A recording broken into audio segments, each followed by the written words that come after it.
mahasiswa pendidikan profesi fisioterapi Fakultas Keperawatan UNAS, kita akan membahas bagaimana penata laksanaan manajemen fisioterapi pada kasus skoliosis.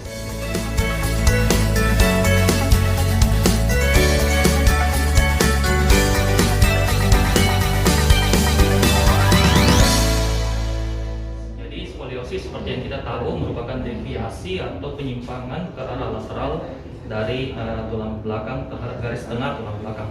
Jadi untuk masalah skoliosis secara umum kita bagi dua ya, ada yang struktural atau kelainan kongenital. Jadi penyimpangan tulang belakang ini terjadi dari lahir.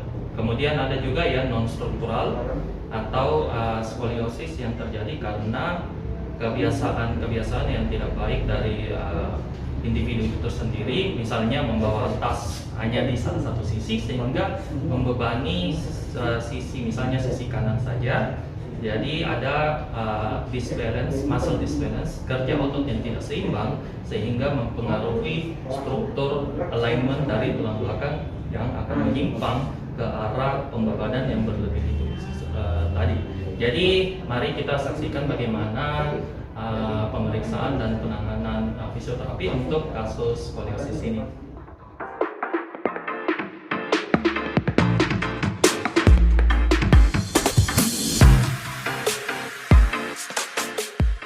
Kita masuk ke pemeriksaan pasien dengan kasus skoliosis. Jadi yang pertama-tama kita bisa lakukan adalah inspeksi pasien. Jadi kita bandingkan dari sisi anterior. Kita bisa bandingkan akromion pasien untuk memastikan tidak ada disbalance atau misalignment ke arah lateral. Jadi pada kasus skoliosis itu pasti kita bisa temukan bahu sisi sebelah itu lebih tinggi daripada bahu yang sebelahnya. Jadi kita perhatikan akromion. Kemudian kita bisa perhatikan dari krista iliakanya pasien. Pasti juga tinggi sebelah mengikuti akromion atau bahu dari pasien. Kemudian untuk di siasnya, ya kita juga bisa palpasi, kita bandingkan dan kita akan temukan ada disproporsi posisi dari sias pasien. Itu dari segi anterior. Kita juga bisa bandingkan dari tulang belakangnya, apakah dia tinggi sebelah atau dia sejajar. Yang sisi lateral yang bisa kita lihat apakah ada rotasi mungkin di upper body ataupun di lower body tersebut. Ya, lower body. Jadi dari sini kita bisa lihat apakah ada deviasi ke arah posterior atau ke arah anterior dari hip. Jadi kita bisa lihat dari sisi lateralnya tadi. Dari anterior kita bisa lihat penyimpangan ke arah superior atau inferior atau cranial ke belakang. Ini kita bisa melokalisir rotasi dari yang menyertai juga skoliosis. Kemudian dari posterior sama, kita bisa bandingkan akromionnya apakah ada di sebelah. Kemudian untuk di sias juga, di krista iliaka, kemudian di sips biasanya akan tinggi sebelah juga mengikuti krista iliaka dan akromionnya juga. Jadi ada pitch, ada heighting dari mungkin dari pelviknya. Jadi itu untuk inspeksi. Kemudian kita juga bisa melakukan palpasi secara menyeluruh, karena jika ada disproporsi alignment, biasanya pada sisi yang lebih rendah itu cenderung akan lebih tegang atau tenderness-nya itu lebih tinggi daripada sisi yang naik, karena dia pembebanannya itu tertumpu di bagian yang rendah tadi. Kita bisa bandingkan secara menyeluruh. Jadi kita palpasi secara general untuk aspek posterior dan juga anterior. Kemudian kita juga bisa membandingkan alignment dari kedua sisi badan pasien ini dengan meminta pasien melakukan gerakan fleksibel. Coba Pak lakukan gerakan ini, memukul, stop. Jadi kita bisa bandingkan untuk proporsi atau proporsi dari sisi dextra dan sinistra. Biasanya kalau ada rotasi, sisi sebelahnya itu akan lebih tinggi daripada sisi yang satunya. Jadi misalnya dia ada rotasi ke arah dextra atau ke arah ini, biasanya sisi dextranya akan cenderung lebih tinggi daripada sisi sinistra pasien. Oke.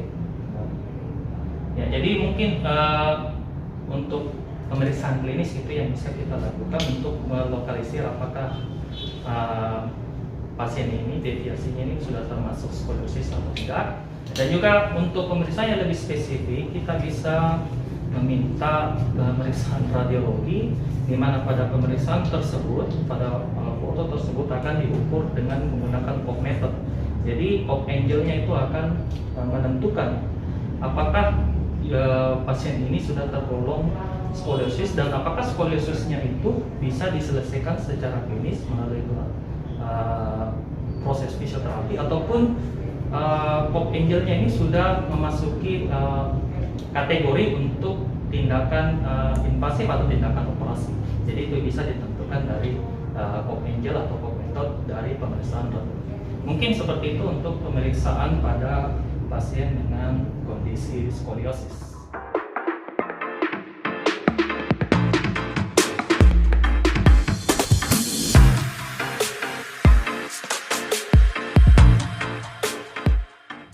Ya, jadi untuk penanganan pasien dengan kasus skoliosis, jadi pertama kita perhatikan dulu pasien dengan skoliosis itu, apalagi dengan rotasi upper body, pasiennya akan cenderung mengeluhkan sesak nafas atau kesulitan nyeri saat bernapas karena tadi disproporsi dari vertebranya ditambah dengan rotasi yang mungkin mengakibatkan rusuknya itu menekan organ-organ dalam, apalagi paru-paru dan jantung, sehingga pasien akan kesulitan saat bernapas atau merasakan nyeri saat bernapas. Jadi yang kita bisa lakukan dengan pasien tersebut, karena otomatis dengan rotasi pada upper body, facet jointnya itu akan cenderung mengalami blocking. Jadi kita akan mencoba untuk melepaskan blocking facet jointnya. Caranya adalah, misalnya pasien mengalami kurva C, konkav di arah kiri dan konveks atau cembung di arah kanan.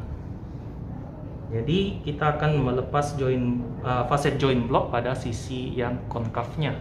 Caranya adalah tangan kiri kita fiksasi, tangan kanan kita itu untuk membuka postotorakalnya atau facet jointnya.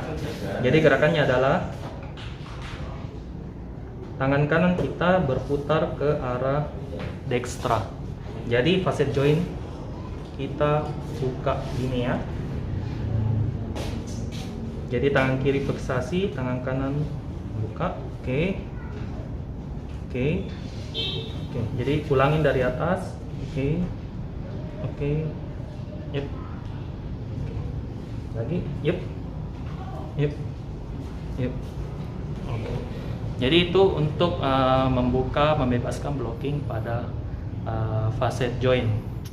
Ya, selanjutnya seperti tadi yang kita sepakati bahwa sisi cekung atau sisi konkav pasien ini menghadap ke kiri atau sinistra. Jadi pada sisi cekung biasanya kecenderungan itu ditambah dengan rotasi ke arah anterior, sedangkan sisi konveks atau sisi cembungnya disertai dengan rotasi ke arah posterior. Jadi bagaimana kita untuk mengkoreksi posturnya?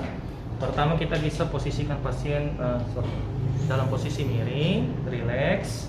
Kemudian karena ini sisi cekungnya ada rotasi sedikit ke arah anterior, kita akan lakukan gerakan stretch dan kita akan mengcounter atau melawan arah rotasi anterior dari sisi cekungnya pasien. Jadi caranya adalah usahakan lengan kanan kita itu berada di depan atau sisi anterior dari sisi anterior dari bahu pasien.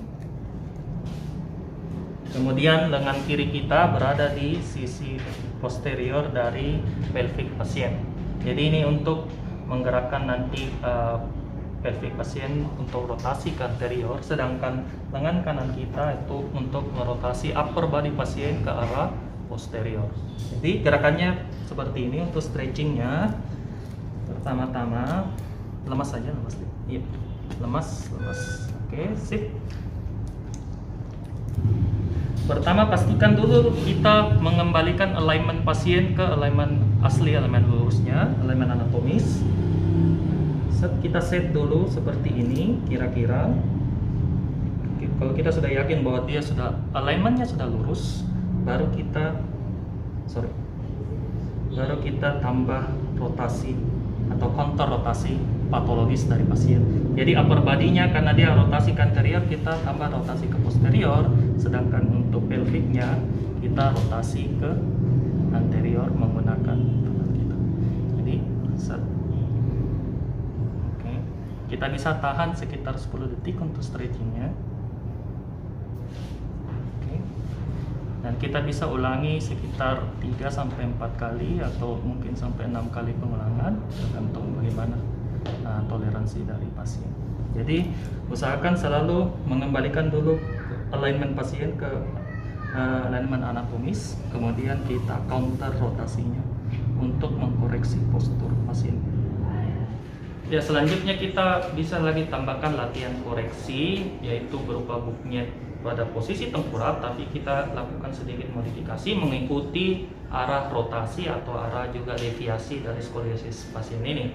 Jadi seperti kasus tadi, alignmentnya C, di mana sisi konkav atau sisi konkav atau cekungnya itu ada pada sebelah sinistra, sebelah kiri pasien, kemudian sisi konkav atau sisi konveks atau sisi cembung ada di sebelah kanan. Jadi kita ini mengupayakan supaya rotasi anterior pada sisi konkav itu kita counter ke arah posterior. Kemudian pada bagian konveks atau bagian cembung itu kita usahakan untuk stretch dia.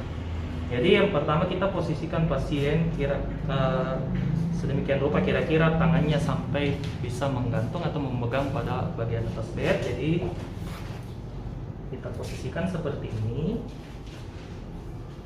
Kemudian kita bantu dengan kaki kita atau lengan kita, tapi pada posisi ini lebih nyaman dengan menggunakan kaki kita, lutut kita untuk membantu memberikan gerakan ke arah sinistra. Jadi kita tekan upper body dari pasien ke arah sinistra untuk mengurangi sisi konveks dari pasien ini. Jadi kita harapkan kurva C-nya ini lurus. Kemudian untuk gerakan buknyetnya kita bisa berikan dengan tengkurap. Nanti kita berikan tahanan di belakang kepala, tapi untuk mengkoreksi rotasi anterior dari sisi sinistra kita boleh ambil dari bawah ketiaknya. Tapi kalau tangan kita besar, kita boleh ambil dari shouldernya bersama dengan lengan atasnya pasien. Jadi kita angkat ke arah posterior, jadi kita counter rotasi anteriornya dengan posterior, angkat sambil kita memberikan tahanan dan lakukan gerakan buknyet. Coba angkat kepalanya, Pak. Oke, lemas. Lagi angkat kepalanya. Lemas. Jadi tahanannya kita bisa berikan 5-8 detik sesuai toleransi pasien, dan pengulangannya juga kita bisa berikan selama 8-15 kali pengulangan sesuai dengan toleransi pasien. Jadi usahakan semua tekanan atau resisten dari kita sebagai klinisi itu mengarah ke alignment lurus dari pasien. Ya, adik-adik, selanjutnya kita beralih ke buknyet dulu dengan memodifikasi. Jadi seperti kasus tadi, sisi konkavnya atau sisi cekungnya mengarah ke kiri, kemudian konveksnya atau cembungnya ada di kanan, dan pada sisi cembung disertai dengan rotasi ke arah posterior dan sisi cekung disertai dengan rotasi ke anterior. Jadi untuk mengoreksi dengan exercise booknya duduk, pertama untuk mengkoreksi rotasi anterior sisi sinistra, kita bisa posisikan tangan pasien, ada meja di depan atau bed, dalam posisi menarik untuk mengembalikan atau menambah rotasi ke posterior. Kemudian tangan kanan itu menekan ke bawah untuk menarik alignment atau mengurangi sisi konveks atau sisi cembung di sisi dekstra pasien. Jadi sekali lagi, tangan kiri itu menarik, tangan kanan menekan ke bawah bed. Kemudian pastikan pasien dalam posisi tegak, lurus, dan kita akan aplikasi. Tapi sebelum kita aplikasikan gerakan booknya, pastikan kita menambah sedikit rotasi ke arah posterior, membantu gerakan menarik tangan pasien. Dan instruksinya adalah seperti ini. Coba Pak kecilkan perutnya, kemudian dorong kepalanya ke belakang. Lemas. Lagi, dorong kepalanya ke belakang, kecilkan perutnya juga. Lemas. Jadi untuk rotasinya kita bisa tarik sedikit, kira-kira mendekati alignment lurus dari pasien ini. Dan untuk dosisnya kita bisa samakan dengan gerakan buknyet tengkorak tadi. Jadi mungkin seperti itu untuk buknyet duduk, modifikasi untuk pasien dengan skoliosis. Ya, selanjutnya untuk latihan nanti yang bisa kita berikan plank modifikasi. Jadi ini kita bisa lakukan di klinik, kita juga bisa berikan sebagai home program untuk pasien. Jadi yang pertama, karena sisi konkavnya pasien di sebelah sinistra, jadi kita cenderung akan memposisikan lengan kiri pasien lebih di atas daripada lengan kanan, di mana lengan kanan itu ada pada sisi konteks atau sisi cembungnya pasien, sedangkan lengan kiri adalah sisi konkav atau cekung. Jadi seperti biasa kita lakukan gerakan plank. Coba lakukan gerakan plank, Pak. Tapi dengan modifikasi posisi lengan kanan lebih rendah daripada lengan kiri, dan kita bisa tambah sedikit rotasi ke arah posterior pada pelvic dextranya untuk mengcounter semua rotasi yang terjadi di upper body, dan sedikit gerakan ke lateral atau sinistra untuk mengembalikan alignment atau posturnya atau membiasakan kerja ototnya kembali ke alignment lurus. Jadi kita bisa lakukan gerakan plank sekitar 3 sampai 6 kali pengulangan. Nah, selanjutnya kita bisa lakukan gerakan dynamic stretch dengan menggunakan ball atau postur staris. Jadi posisinya pasien bisa, karena ini sisi konveksnya, sisi konkav cekungnya, dan ini sisi konveks di sebelah kanan cembung. Jadi kita akan membuka kurva C-nya dengan gerakan seperti ini. Nah, tangan kanan pasien ini untuk sebagai stabilisasi juga, kemudian ini lengan kiri, puntai kiri pasien juga untuk stabilisasi dan menambah rotasi di pelvic. Kemudian lengan kiri pasien di mana pada sisi konkav, sisi konkav cekungnya, kita bisa stretch, ya. Dan bisa ditambah sedikit gerakan rotasi ke arah posterior untuk sisi sinistra pasien, untuk mengcounter atau melawan rotasi anterior dari skoliosis pasien itu tadi yang di sebelah cekung atau di sebelah konkav pasien. Jadi mungkin ini adalah penanganan untuk kasus skoliosis. Untuk pemeriksaan atau penanganan lebih lanjut yang mungkin adik-adik sudah temukan, kita bisa diskusikan lebih lanjut di forum. Terima kasih.